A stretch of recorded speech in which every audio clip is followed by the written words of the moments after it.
Hello everyone.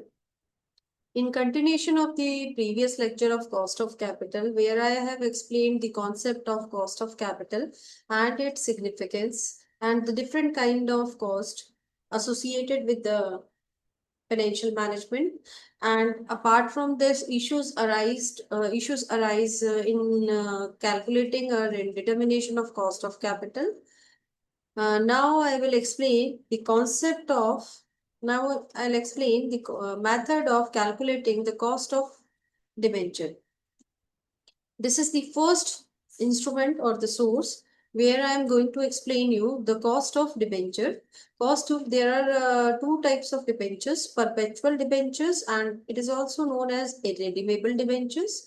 And this kind of debentures is basically related to the debentures which is not, the amount of these debentures are not refunded or refunded by the company till the end of the till the during the life of the company. When the company will wind up the business, shut down the business, at that very moment the amount of the perpetual debentures will be returned to their debenture holders. And the formula of calculating the cost of perpetual or irredeemable debenture is KDB is equal to I divided by P. K stands for the cost of debenture capital. I stands for the interest amount, and P stands for the principal amount. I stands for the interest which is paid on the debentures, and P stands for the principal amount. It is the issued amount of the debenture.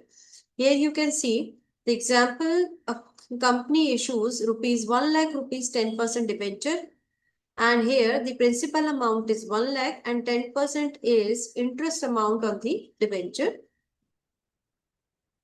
In case of the premium and the discount, when the company has issued the debenture at par price, where the 1 lakh, suppose in this example, the 1 lakh rupees debentures are issued, so the same amount will be returned in the principal amount. When the company will issue the debentures at premium or at discount, the premium amount, when the company has issued the debenture at higher price, suppose the per share per debenture price is 100 rupees, and if the company has issued the debenture at 105, means 5 rupees additional amount, that is the premium for the premium amount.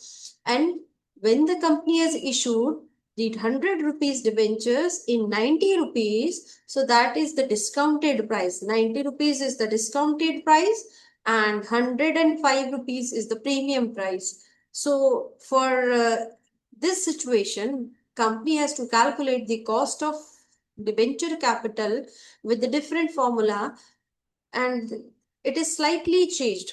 Here, in place of principal amount, we will use the NP award. NP means net proceed. And after tax, when the cost of debenture may be calculated with the help of the following formula, and KDA is equal to KDB 1 minus T. T stands for the tax rate, and apart from this, we will add the 1 minus T in the previous formula only, and all the things are same here.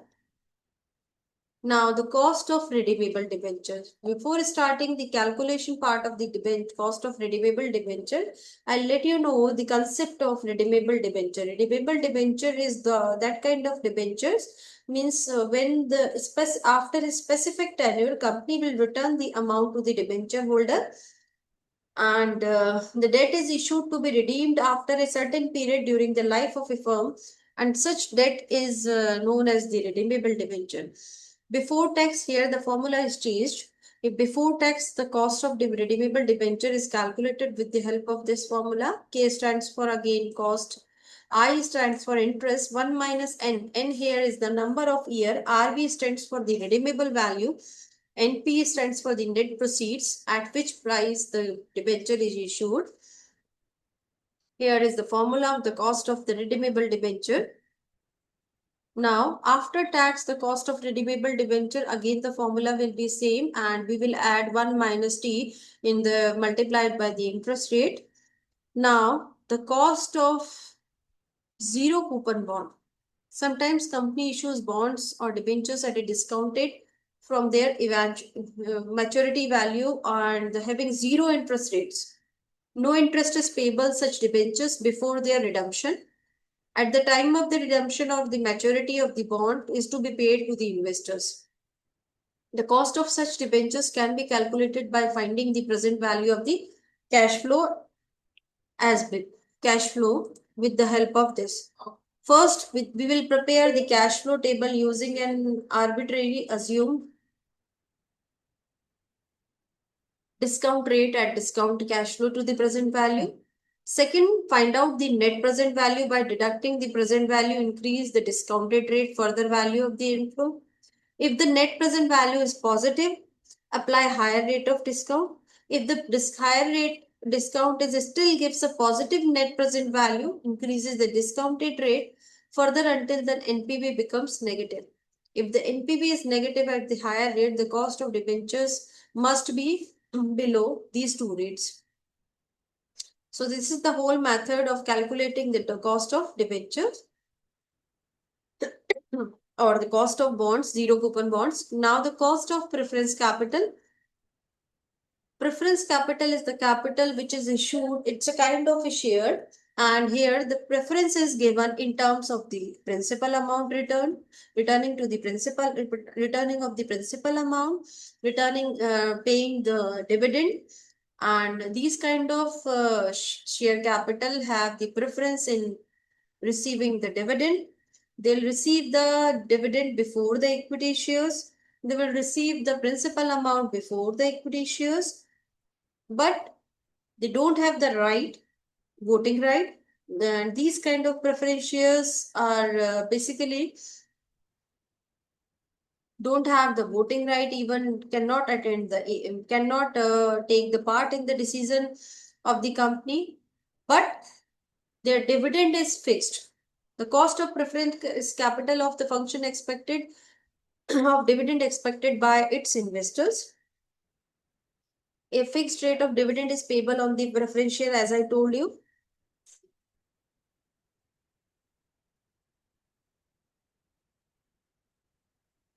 Now, irredeemable preference shares. Irredeemable preference shares are those preference shares or whose which amounts are returned by in not during the, which amounts are not returned by the company during the life of the company. After winding up the business, after shutting down the business, company has to return the amount to the preference capital, and the formula of calculating the preference irredeemable preference capital is KP.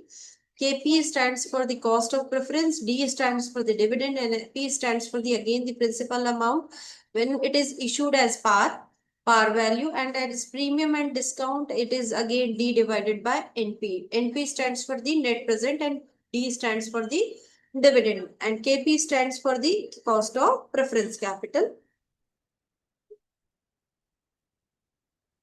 Now, redeemable preference shares. Redeemable preference shares are those shares for which the time period or the maturity period or the duration is decided or predetermined. And after that, company has to return the amount to the preference capital.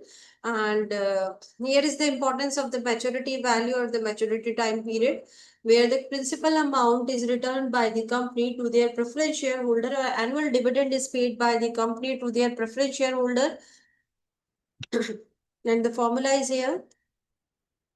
Now, the cost of equity share capital, dividend yield method, and the dividend price method, and the formulas of cost of equity. Here you can see when you are calculating the cost, the K stands for the cost, but each instrument's name is the second word of the cost of capital. Like K in KD, it stands for the cost of debentures, KP stands for the cost of preference share, and K stands for the cost of equity shares. D, again the formula is same, dividend divided by the net proceeds or dividend divided by the market price of the equity shares. Dividend yield plus growth method, when the dividend of the firm are expected to grow at the constant rate or the dividend payout ratio is constant, with this method may be used to compute the cost of capital here, and the formula will be D1 and divided by NP, net proceeds plus the growth. Earning yield method is the third type of method for calculating for using the cost of equity capital. The first method of cost of equity capital, dividend yield plus dividend yield method. Second is dividend yield plus growth method. Now the third is earning yield method or earning price ratio method. Here, according to this method, the cost of equity capital is the discounted rate at the equity present value expected future earning per share with the net proceeds or the current market price. So EPS, the formula of this is earning per share and divided by NP. Now I'll talk about the cost of retained earning. As you'll say that the retained earning is the profit of the company. How it can be the cost? It can be the cost if the suppose company has earned every year 1 lakh rupees and distributing 5 lakh rupees, 10 lakh rupees company is earning annually. And 5 lakh rupees company is distributing among shareholders and 5 lakh rupees is company retaining as a profit or the reserve every year. So the retained earning is the part which is retained by the company from the profit amount, that is the retained earning.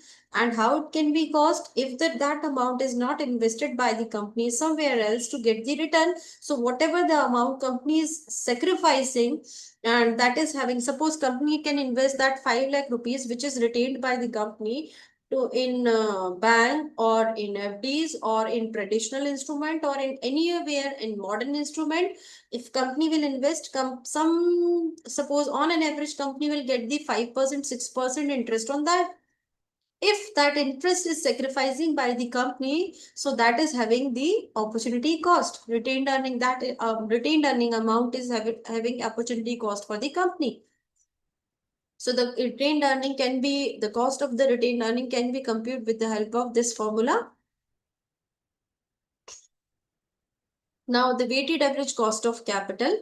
Weighted average cost of capital is used to calculate the average cost of each instrument. Sometimes it may be possible company can raise the fund from equity shares, from debentures, from preference shares. So it is very important for the company to calculate the weighted average cost of capital for the proper planning or decision making. Otherwise, company cannot take the decision on the basis of the individual method of individual source. So the company can use this weighted average cost of capital to for the better planning, for better effective planning. So these are the methods which are used in calculating the cost of capital. Thank you so much for today. I'll give you the quick review which kind of math of these topics. First of all, we have studied. I have explained you the concept of computation of specific sources, in which first source was cost of debt, that is cost of irredeemable debentures, then cost of at pre and the formula is used for at par, at premium and discount, at par, at premium and discount, and then cost of redeemable debentures, then cost of zero coupon bonds, then cost of preference capital, then there are two types of preference capital, redeemable, irredeemable. Now, next is cost of equity share capital. And there are three methods under the calculation of the equity share. First is dividend yield method, dividend yield plus growth method, earning yield method. And the last is cost of retained earning.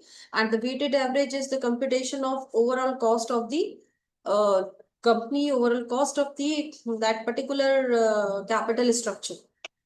That's all from my side. Thank you so much.